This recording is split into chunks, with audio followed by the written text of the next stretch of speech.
Hello मेरे magical manifesters, welcome back to your channel. So आज का जो ये वीडियो है ये बहुत ही अमेजिंग होने वाला है आप लोगों के लिए। जैसे मेरे बाकी वीडियोस आपकी लाइफ में बहुत हेल्प कर रहे हैं, उसी तरह आज ये वीडियो भी आपके लाइफ में एक अमेजिंग चेंज लाएगा। आज का ये वीडियो इम्पॉर्टेंट है क्योंकि रोबोटिक एफर्मेशन को लेकर अभी भी बहुत लोगों को बहुत कन्फ्यूज़न है।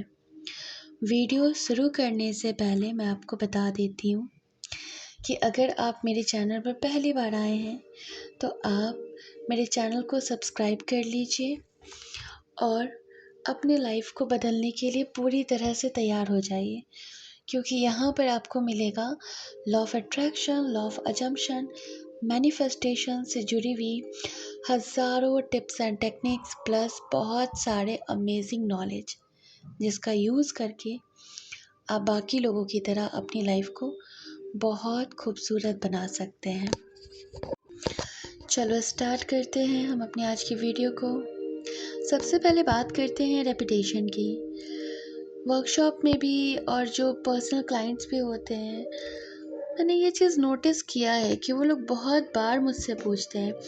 इवन आज की ही बात है, वर्कशॉप में भी किसी ने पूछा कितनी बार रिपीट करना ज़रूरी है, कितनी बार बोलना ज़रूरी है। देखिए, ये सब आपके ऊपर डिपेंड करता है, आपके रेजिस्टेंस पर डिपेंड करता है, आपके माइंडसेट पर डिपेंड करता है। अगर आपको लगता है कि कोई चीज़ आसान है, अगर वो जल्दी मैनिफेस्ट हो जाएगी, तो आप उसको कम बोलिए। ये सारा हमारा बिलीफ सिस्टम है। रिपीटेशन जो है उससे हमारे बिलीव्स बनते हैं। तो बहुत बार ऐसा होता है कि अगर कोई कहे कि चलो ठीक है, मुझे ना 10 रुपये मैनिफेस्ट करना है, हमारे माइंड में 10 रुपये को लेकर एक बिलीव बना हुआ है कि हम अगर 2 से 3 बार ही अफर्म करें ना, या फिर मन में ही सोचे, ईज़िली मैनिफेस्ट कर सकते हैं। लेकिन वहीं पर अगर कहा जाए आपको 1 लाख मैनिफेस्ट करना है या फिर 20-25 हज़ार मैनिफेस्ट करना है और आपका बिलीफ पैसे को लेकर ख़राब है, आपका अजम्पशन ख़राब है, तो आपको क्या ज़रूरत पड़ेगी? अपने बिलीफ को स्ट्रॉन्ग करने की ज़रूरत पड़ेगी। और जब बिलीफ को स्ट्रॉन्ग करने की ज़रूरत पड़ती है तो वहाँ पर रिपीटेशन को करना ही पड़ता है। लेकिन अगर बात किसी पुरानी ब्रेकअप का हो या फिर किसी ऐसी चीज़ का हो जो आपको नामुमकिन लगती हो, तो वहाँ पर आपका जो माइंड है वो रिपीटेशन की आदत को डालने के लिए आपको सबसे पहले तो रेजिस्ट करेगा। यानी कि जब आप स्टार्ट करोगे ना एफर्मेशन करना, तो पहले वो आपको डराएगा कि ये सच नहीं है, मत करो, अभी तो 3D बहुत ख़राब चल रही है, अभी तो बात ही नहीं हो रहा है। लेकिन वहाँ पर हमें अपना हिम्मत बनाए रखना होता है, हमें विश्वास करना होता है कि अगर इतने लोगों का रिपीटेशन से चीज़ें हो जाएगा मैनिफेस्ट, तो मेरा भी होगा। लेकिन बात यहाँ पर ये भी आती है कि जब बहुत लोग करना स्टार्ट करते हैं तो स्टार्टिंग के कुछ टाइम उन्हें बहुत सर दुखने लगता है, उनकी तबीयत ख़राब होने लगती है, उन्हें अच्छा महसूस नहीं होता है। वो इसलिए होता है क्योंकि आप इसे एक काम समझ कर रहे हैं, एक टेक्निक समझ कर रहे हैं, और जब तक आप इसे as a work, as a technique करोगे, तब तक ये आपको प्रॉब्लम देगी ही। अभी देखो, अगर मैं अपनी बात करूं तो अब मेरे अंदर इतनी बिलीव आ चुकी है कि मैं कोई भी चीज़ बहुत कम भी अफर्म करूंगी तो वो चीज़ मेरे लिए बहुत ईज़िली मैनिफेस्ट हो जाएगी। यानी कि मुझे घंटों लगे रहने की ज़रूरत नहीं है। लेकिन जो लोग इस जर्नी में बिगनर हैं, उन्हें बार बार रिपीट करना ही होगा। रिपीटेशन का मतलब ये भी नहीं है कि आप 24 घंटा इसमें घुसे रहें, नहीं। आप थोड़ा पॉज लेकर, थोड़ा ब्रेक लेकर अपने माइंड को शांत करके इस काम को करें, अगर आप अभी बिगनर है तो। बहुत बार ये चीज़ पूछा जाता है कि क्या हम बस अफर्मेशन ही करते रहें, बिल्कुल भी नहीं। मैंने कभी नहीं कहा है कि आपको अपने काम को छोड़ना है। इवन मैं अपने वर्कशॉप में भी ये चीज़ सिखाती हूँ कि अपने काम को करो और फिर जो आपके डे टू डे लाइफ़ का काम है, डेली का जो काम है उसमें लग जाओ। क्योंकि कई बार आपने ये बात सुनी होगी कि मेरे एसपी का कॉल तब आया जब मैं बहुत ज़्यादा बिज़ी थी। मेरा एसपी से कमिटमेंट मुझे तब मिला जब मेरा माइंड कहीं और था। इस तरह की सक्सेस स्टोरीज़ में भी आपने बहुत बार सुनी होगी। ऐसा क्यों होता है? क्योंकि एनर्जी को भी काम करने के लिए जगह चाहिए। जब हम लगातार किसी चीज़ पे मतलब उसको करते रहते हैं ना, तो हम उसको चेज़ करते हैं। हमारे माइंड को ना एक सिग्नल जाता है कि अरे यार! इसको ना इस चीज़ की कमी है, ठीक है? तो रोबोटिक अफ़र्मेशन आपको ये नहीं सिखाता है कि आपको कमी को अट्रैक्ट करना है। रेपुटेशन आपको करना है, खुशी के साथ करना है, दिल से करना है, ताकि आप उस वाइब्रेशन के साथ अलाइन्ड हो सकें, ना कि लैक की वाइब्रेशन के साथ अलाइनमेंट में आएँ। और ये बहुत ही एक कॉमन सेंस की बात है कि अगर आप एक कहीं पर जॉब करते हो और ठीक है, आपके रिश्ते में कुछ प्रॉब्लम चल रहा है, तो ये तो बेवकूफ़ी होगा ना कि हम काम छोड़ दें। आपको तो वहाँ पर और अच्छे से अपना मन लगाने की ज़रूरत है, माइंडफुलनेस की ज़रूरत है कि आप अपने काम को एक तरफ करो एनर्जी लेवल पर, दूसरे तरफ आप बहुत अच्छे से जो आपका डे टू डे लाइफ का काम है। अब लोग कहेंगे कि नहीं ऐसा नहीं हो पाता, हमारा ध्यान भटकता है। हाँ, ये होता है, ध्यान भटकता है, मन नहीं लगता है, मन बार-बार उधर जाता है। इसीलिए बोला जाता है कि आप माइंडफुलनेस की प्रैक्टिस करें। माइंडफुलनेस के लिए मेरे चैनल पर एक मेडिटेशन अपलोड है, आप उसकी हेल्प से अपने माइंड को शांत कर सकते हैं उसकी प्रैक्टिस करके। प्लस माइंडफुलनेस क्यों ज़रूरी है उससे भी रिलेटेड वीडियो अपलोड है, आप उसको भी जाकर देख सकते हैं। आपको तब अफ़र्म करना होता है ना जब आपका दिमाग फ्री हो, ठीक है? यानी कि आप उस टाइम पर आराम से, जैसे कि मान लो कि आप खाना बना रहे हो, रोबोटिक अफ़र्मेशन की बात कर रही हूँ, ओके? कॉन्शियस अफ़र्मेशन की बात नहीं कर रही हूँ। जैसे कि आप खाना बना रहे हो, तो खाना बनाते-बनाते आप कर सकते हो, आप नहा रहे हो उस समय कर सकते हो, आप घर को साफ़-सुथरा कर रहे हो, झाड़ू मार रहे हो, पोछा मार रहे हो, उस समय आप कर सकते हो। आप कहीं जा रहे हो, अकेले हो उस टाइम पर, जैसे कि ऑफ़िस जा रहे हो, उस समय पर कर सकते हो। या फिर अगर आप मोबाइल चला रहे हो, उस समय कर सकते हो। आप रात को अगर टहलने के लिए जा रहे हो, उस समय कर सकते हो। यानी कि जब आपका दिमाग कंप्लीट फ्री हो, ठीक है? उस समय करिए आप रोबोटिक अफ़र्मेशन को। ऐसा नहीं होता है कि हर टाइम आप अपना काम-वाम छोड़कर, स्टूडेंट है तो अपना पढ़ाई-लिखाई छोड़कर, अगर हाउसवाइफ़ है तो अपने घर के काम को छोड़कर, कोई अगर वर्किंग है तो अपने ऑफ़िस के काम को छोड़कर, हर कुछ छोड़कर बस अफ़र्मेशन, अफ़र्मेशन, अफ़र्मेशन, अफ़र्मेशन कर रहे हैं। अगर आप इस तरह से कर रहे हैं ना, तो एक टाइम के बाद ना आपका माइंड ना पूरी तरह से डिस्पैरेट हो जाएगा, अगर उसको रिज़ल्ट नहीं देखने को मिला तो। और वो आपसे फिर क्वेश्चन करेगा कि मैं इतने सारे काम कर रही हूँ, मैं दिन भर लगी पड़ी हूँ, क्यों नहीं हो रहा है? मेरी एक क्लाइंट है, उनको सक्सेस मिल चुकी है। अगर वो ये मतलब वीडियो देख रही होंगी तो इससे रिलेट करेंगी। जब वो मेरे पास आई थी, अ, उनसे मेरी मुलाकात हुई थी अगस्त सितंबर के बीच में हुई थी।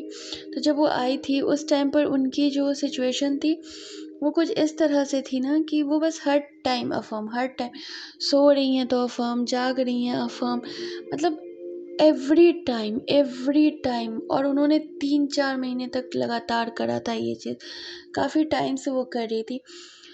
और ऐसा हुआ ना कि उनको सक्सेस नहीं मिली, ठीक है? क्योंकि वो बस अफ़र्म कर रही थी। क्या अफ़र्म कर रही थी उनको भी नहीं पता है, बस वो अफ़र्म कर रही हैं। अफ़र्मेशन ऐसे नहीं होता है। ये तो वही बात हो गई ना कि हम खा रहे हैं, बस कुछ भी खाए जा रहे हैं। पेट भरने के लिए खा रहे हैं, लेकिन आपकी बॉडी को वो चीज़ नुकसान कर रही है कि फ़ायदे कर रही है, इस बात से आपको कोई मतलब नहीं है, बस आप खा रहे हो। तो अफ़र्मेशन भी ऐसे नहीं होता है। अफ़र्मेशन भी हमें वो चूज़ करना चाहिए जो हमारे माइंड को समझ में आए। कोई इंसान है जिसको इंग्लिश समझ में नहीं आती है, कोई भी पर्सन है जिसको इंग्लिश नहीं आती है, लेकिन वो कहीं से भी सुनकर इस चीज़ को अफ़र्म कर रहा है कि I am a luckiest person in this world, everything is working out for me, ऐसे करके, लेकिन उसको पता ही नहीं कि इसका मतलब क्या है। तो बस अफ़र्म करने से नहीं है, आप पहले उस शब्द को समझो। शब्दों में बहुत पावर होती है, और अगर आप शब्द को नहीं समझोगे तो आप कितना भी अफ़र्म कर लो ना, आप उसको फिर महसूस नहीं कर पाओगे। जब हम रोबोटिक अफ़र्मेशन भी करते हैं तो धीरे धीरे हमें उसमें फीलिंग आने लगती है, विजुअल्स बनने लगते हैं। वो इसलिए होता है क्योंकि उन शब्दों से हम रिलेट करते हैं, हमारा माइंड उसको समझ पाता है। लेकिन जिस शब्द का मतलब ही हम नहीं समझ रहे हैं कि क्या है, उससे हमारा माइंड किस तरह से रिलेट कर पाएगा। तो आप जो भी अपने लिए अफ़र्मेशन को चूज़ कर रहे हो, मेक श्योर कि आप वैसे ही अफ़र्मेशन को चूज़ करो जिससे आपका माइंड उस चीज़ को ईज़िली रिलेट कर पाए। ओके। एक चीज़ और है कि बहुत बार लोग कहते हैं ना कि मेरे पास टाइम नहीं हो पाता, मैं अफ़र्म नहीं कर पाती हूँ। ये गलत है, ठीक है?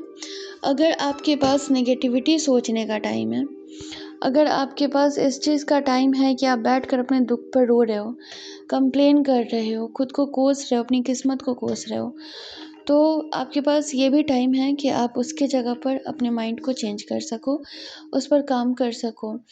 इस तरह बोलने से कुछ नहीं होता है लाइफ में कि मेरे साथ ऐसा क्यों हुआ, मुझे याद आ रही है सामने वाले की। ठीक है, आ रही है तो आ रही है, आप अपना काम करिए ना। आपके हाथ में कर्म करना है, आप कर्म पे ध्यान दीजिए ना। आप कंप्लेन कर रहे हैं, आप चीज़ों में डूबे पड़े हैं, एक लूप में फँसे पड़े हैं, उस लूप को तोड़ने के लिए एफ़र्ट्स लगाने पड़ते हैं। और एफ़र्ट्स ऐसा नहीं है कि आपको ना हथौड़ा लेकर उसको तोड़ना होगा या फिर आपको कुल्हाड़ी लेकर आनी पड़ेगी काटने के लिए, नहीं। आपको अपने मेंटल लेवल पे एफ़र्ट्स लगाने पड़ेंगे, जहाँ पर आपको इस तरह से खुद को समझाना पड़ेगा कि ठीक है, अगर मैं दुखड़े अपने रो सकती हूँ बैठकर, अगर मैं कंप्लेन कर सकती हूँ, अगर मैं फालतू के बहुत सारे वीडियोज़ देख सकती हूँ, इंस्टाग्राम पे रील्स को बिना मतलब का देख देख के उससे अपनी लाइफ को रिलेट कर सकती हूँ, तो मैं उसकी जगह पर उन सारी आदतों को चुनना पसंद करूँगी जिससे मेरी ज़िंदगी बदलेगी। क्योंकि काम करने से ही रिज़ल्ट मिलता है। सिर्फ बोलने से कि मैं कर रही हूँ रिज़ल्ट नहीं मिल रहा है, ऐसा नहीं होता है, ठीक है? आपको नहीं पता है कि आप कितनी दूर आ चुके हैं। आपको बिल्कुल नहीं पता। आई एग्री कि इस जर्नी में आपको प्रॉब्लम्स थोड़े झेलने पड़ेंगे। आप 3D आपको ट्रिगर करेगी, बट आप उस चीज़ से भी निकल सकते हो अगर आप खुद पे विश्वास बनाना स्टार्ट कर दो।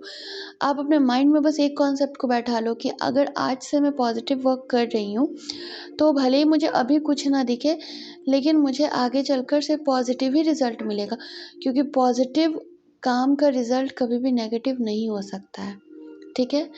जैसे नेगेटिव काम का रिज़ल्ट पॉजिटिव नहीं हो सकता है, वैसे ही पॉजिटिव काम का रिज़ल्ट नेगेटिव नहीं हो सकता है। तो खुद पे विश्वास रखिए कि आप कर सकते हैं और आप ही कर सकते हैं। जिस तरह से आप बाकी चीज़ों के लिए टाइम निकालते हो, अपने फ़िटनेस के लिए निकालते हो, अपने किसी भी काम के लिए निकालते हो, ठीक है? खाना खाने के लिए निकाल रहे हो, पढ़ाई के लिए निकाल रहे हो, तो आपको ऐसा नहीं है कि बहुत एकदम अलग से एक टाइम सेट करना होगा कि हाँ, मुझे ना मतलब अलग से टाइम निकालना है बहुत ज़्यादा, 2 घंटा, 3 घंटा, 4 घंटा अफ़र्मेशन करने के लिए, नहीं। आप हर वक़्त एक्सक्यूज़ मी, आप हर वक़्त कुछ ना कुछ सोच ही रहे हैं।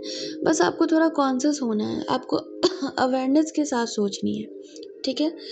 तो जब आप अवेयरनेस के साथ सोचेंगे ना कि हाँ, आप जब चूज़ करोगे अपने विचारों को कि मुझे इन्हीं विचारों को दोहराना है, बार-बार दोहराना, हर रोज़ दोहराना है। एक चीज़ मैं और इसमें इंक्लूड करूँगी कि बहुत सारे लोग गलती ये करते हैं, अपने अफ़र्मेशंस को चेंज करते हैं, बार-बार चेंज करते हैं कि मुझे ये भी चाहिए, वो भी चाहिए, ऐसे भी हो जाए, वैसे भी हो जाए। नहीं, कुछ अफ़र्मेशंस को पहले सेलेक्ट करो, कम से कम 3 से 5 को सेलेक्ट करो और पहले उस पे अच्छे से काम करो, उसको आत्मसात करो, उसको पूरी तरह से अपने अंदर उतारो, उसको अपने जीवन की सच्चाई बनाओ, अगर आप बिगिनर हो तो। और उसके बाद जब आप उसमें प्रो बन जाओ तो फिर आप करो ना, आपको 10, 15, हज़ार जितना करना है करो, कोई दिक्कत नहीं है, आपको कोई नहीं रोकेगा। तो आपको ऐसा नहीं है कि आपको हर वक़्त एक ना अपने लिए एक कॉन्शियस टाइम निकालना पड़ेगा, नहीं। आप उसके लिए आप आधे घंटे निकालो ना, जहाँ पर एकदम कॉन्शियस होकर आप बैठकर करो। बाकी टाइम आप रोबोटिकली बोलते रहो, बट उन्हीं सेंटेंस को बोलो जिस शब्द को आपका माइंड पहचानता हो। ठीक है, जिसको वो अपनाना जानता हो। धीरे धीरे अगर आप बिना इंटेंशनली भी बोलोगे ना, तो वो धीरे धीरे खुद उस चीज़ को अपना लेगा, क्योंकि आप उस वर्ड से ना फैमिलियर हो, उस वर्ड को आप सुनते आए हो बचपन से, कहीं ना कहीं सुने हो, तो आपका माइंड उस चीज़ को पहले से पहचानता है। ओके, किसी ने एक बहुत अच्छी बात बोली थी कि इस ब्रह्मांड में ना आपके माइंड में वही चीज़ आएगी जो पहले से मौजूद है। वो चीज़ आ ही नहीं सकती है जो इस दुनिया में है ही नहीं, ठीक है, जो एग्जिस्ट ही नहीं करती है। तो अगर आप कोई सपना देख रहे हो ना कि आपकी ये डिज़ायर पूरी हो जाए, इसका मतलब ये है कि वो ऑलरेडी है इस दुनिया में, वो एग्जिस्ट करती है। आपका एक वर्ज़न उस ज़िंदगी को जी रहा है, इसीलिए वो आपके अंदर आई है। तो आप उस चीज़ को अपने माइंड में रख कर और अपने अफर्मेशन को कंटिन्यू करिए, छोड़ने की ज़रूरत नहीं है। तो सिंपल रूल ये है कि जब दिमाग को यूज़ करने की ज़रूरत ना हो तो फालतू का मत करिए, ठीक है। अगर आपको हेडेक लगे, आपको टेंशन हो, आपका सर दुख रहा है, उस समय आप खुद को रोकिए, ठीक है। ज़बरदस्ती पुश करने की ज़रूरत नहीं है। आप वो काम करिए, बट थोड़ी देर वहाँ पर रुक जाइए, उसके बाद फिर आप अफर्म करिए, ठीक है। और दूसरी चीज़ ये कि आपको अपने दिमाग को भटकाने वाली आदत को कंट्रोल करना होगा। हमारा दिमाग बहुत भटकता है, बहुत ज़्यादा। अभी बहुत अच्छा है, थोड़ा सा कोई हम रील्स देख लिए तुरंत भटक जाएगा, खुद को उसी जोन में ले जाएगा। तो इन सब चीज़ों से इन सब चीज़ों से खुद को बचाइए, ठीक है। और यस, ये कुछ रोबोटिक एफर्मेशन से जुड़े हुए क्वेरीज थे जो वर्कशॉप में भी पूछे जाते थे और ऐसे भी मेरे पास आए थे। तो आई होप कि इस वीडियो के द्वारा आप लोगों को बहुत हेल्प मिली होगी। और डेफ़िनेटली अगर आप अपने रिश्ते को बहुत खूबसूरत बनाना चाहते हो, अमेजिंग बनाना चाहते हो, तो आप हमारा वर्कशॉप ज्वाइन कर सकते हो, जो कि अगेन 1 फरवरी से स्टार्ट हो रही है। रजिस्ट्रेशन स्टार्ट हो चुके हैं। बाकी डिटेल्स के लिए आप व्हाट्सएप नंबर पर मैसेज कर सकते हो, जिसकी लिंक आपको इसी वीडियो के नीचे डिस्क्रिप्शन बॉक्स में मिल जाएगी। सो वीडियो को लाइक ज़रूर करिएगा, क्योंकि जब हम अपने तरफ से अच्छी एनर्जी देते हैं तो यूनिवर्स भी हमारे तरफ बहुत सारा अच्छा वाला एनर्जी को भेजते हैं। तो स्टे हेल्दी, स्टे हैप्पी। मिलते हैं नेक्स्ट वीडियो में। Bye bye.